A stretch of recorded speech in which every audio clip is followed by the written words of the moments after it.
Hey guys, what's going on? Welcome back here to another edition of Intuitive Angling from a very windy Grand Lake today.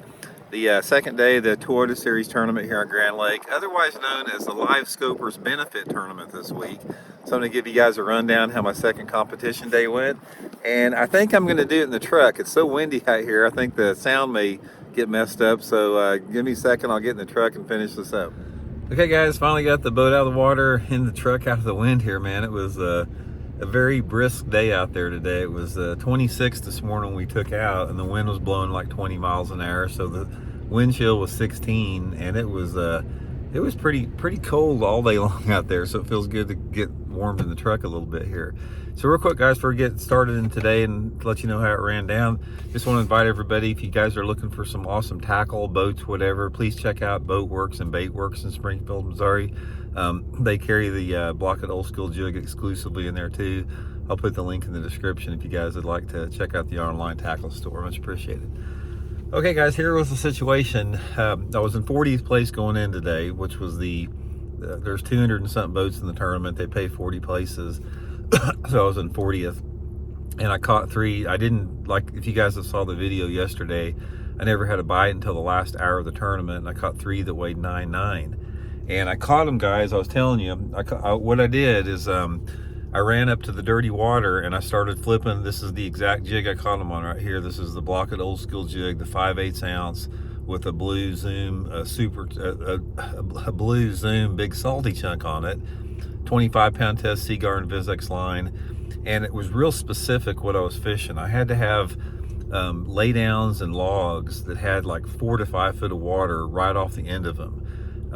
It was real pattern specific, and I knew what to look for, so I was really excited going out this morning. So I know where a lot of this stuff is at because I know the lake so well. So I started running the same area that I caught them in yesterday, and I was just planning on working up from there.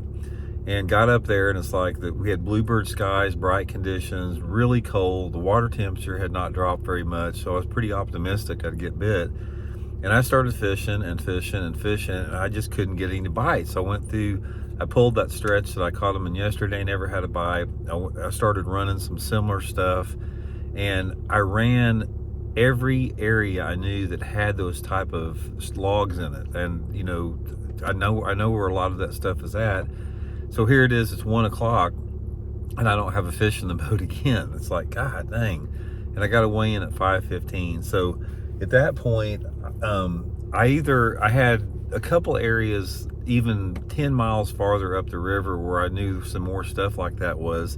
But I got thinking about it, and it's like, okay, I fished from 7:30 to 1 o'clock, and I have not had a single bite. And I pitched the jig most of the time. I threw a spinnerbait a little bit, but I just stayed with that because I just felt that it was a matter. I felt that I'd get 3 to 5 bites on that jig, and they'd be big ones if they'd bite it.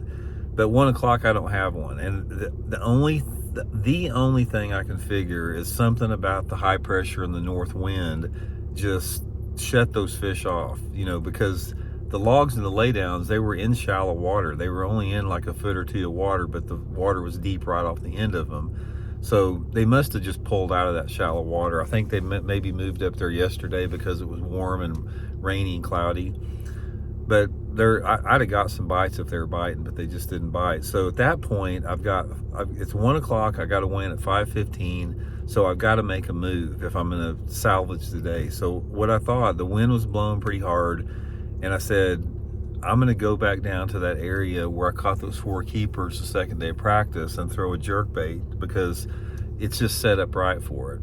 So I go down there, start fishing, and I pulled the key stretch.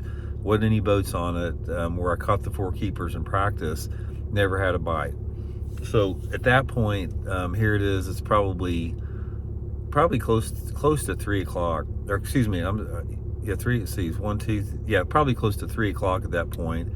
So at that point, I said, man, I'm just going to go practicing. So I ran down to the mid-lake area, and I just started running a bunch of history, a bunch of the stuff, places I've caught them in March before, throwing a spinnerbait, flipping a jig, throwing a crankbait, nothing.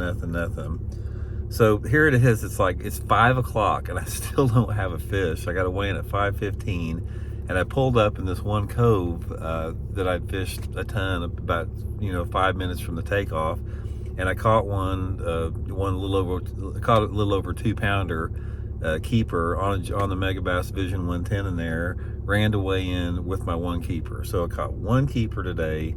Not happy about it. Weights were down, obviously, with the weather we had in here. But guys, if you look at the scoreboard on this tournament, it is literally the who's who of live scopers. This is a live scope, completely live scope dominated tournament. And I knew it would be, because if you're catching them here, you're live scoping, and if you're just fishing, you are struggling. It is extremely hard to get a bite. And one of the things that made me think about this, we talked a little bit about Grand Lake, how it's going downhill in the past. And one of my friends down here that has lived on the lake for over 40 years, and he fishes a ton of tournaments and everything, he was saying that it's like, it's not that the fish are biting. He said the fish just aren't here like they used to be. The Grand Lake simply does not have the population of bass that are in it, and that's why the guys in this tournament that just were fishing struggled big time, and the live scopers caught them. They're fishing for those fish that, the few fish that are left out there that are untapped. So anyway, guys, not real happy about this tournament here. Like I said, it's the first one of the year. Just have to see where I wound up finishing in the standings to position myself for qualifying for that Toyota Series Championship. But I was hoping for a little bit better tournament here. So main deal, guys, like I said, I was just struggling all week long. Like I said, the jig saved me yesterday, and looking back, if I had to do it over again, what I would have done today, I probably would have run even farther up the river to sort of get away from the fishing pressure, because a lot of the major creeks on the upper end of the lake had a lot of boats in it, and I know some sort of off the wall stuff that a lot of people don't fish further up. But probably should have done that. But I thought that I could go down and catch 4 or 5 on a jerk bait. That didn't work out. And guys, tournament fishing is all about decisions. That's all it's about. It's like, if you make the right decision, it looks like you know what you're doing. It looks like you're got it going on. And if you don't catch them, don't make the right decisions, you look like you're just clueless out there. But what we do is, in tournament fishing, you make the decisions that you think are the best for the time. It's like you assimilate all the conditions around, you analyze it, you see how you're feeling internally, and you make that decision.